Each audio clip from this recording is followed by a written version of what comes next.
The day after the Battle of Austin, the members of the town's militia return home in triumph, and the entire town throws a massive celebration to welcome their heroes back. Welcome home.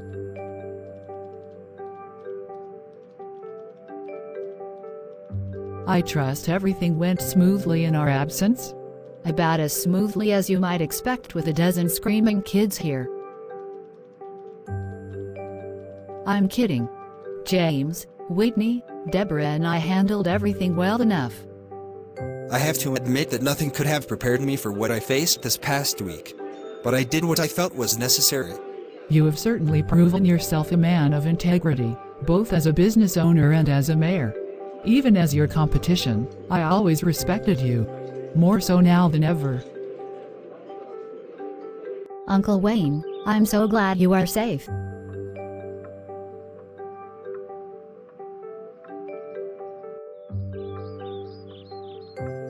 But not everyone feels like celebrating. I swore to my grandmother before she died that I would destroy my grandfather's legacy, but even I never expected things to end the way they did, with my father dead and my Uncle Fred now locked up awaiting trial for insurrection. I just wish things could have been different. That my father and grandfather had not been so delusional and ignorant. They made their choices, just as we did. Be thankful that they didn't bring down our whole civilization due to their madness. With a faithful remnant now broken completely, we can move forward again.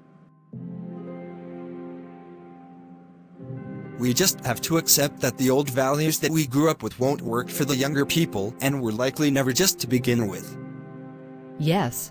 We must learn from the past, but also change enough to grow into a better future. That Sunday, the Reverend Emily Denton gives a sermon at her Unitarian Universalist Church that puts the whole issue of the recent rebellion in context. Jesus said in Matthew chapter 7, verses 21 through 23, "Not everyone who says to me, 'Lord, Lord,' will enter the kingdom of heaven, but only the one who does the will of my Father who is in heaven. Many will say to me on that day, 'Lord, Lord, did we not prophesy in your name, and in your name drive out demons, and in your name perform many miracles?' Then I will tell them plainly, 'I never knew you. Away from me, you evildoers.'" The leaders of the faithful remnant claimed to be serving God. But in fact they were serving themselves, because to truly serve God you must seek the highest good for the most people. What good can there be in overthrowing a peaceful democracy and trying to replace it with rule by tyrants who seek power by violence and want to exclude those they see as inferior? That's what the Nazis did in Germany, and we all know what they led to in less than a decade. Claiming to do God's will is pointless if you destroy people who simply want to live their own lives in peace. We must always seek to do better, not just look superior to others.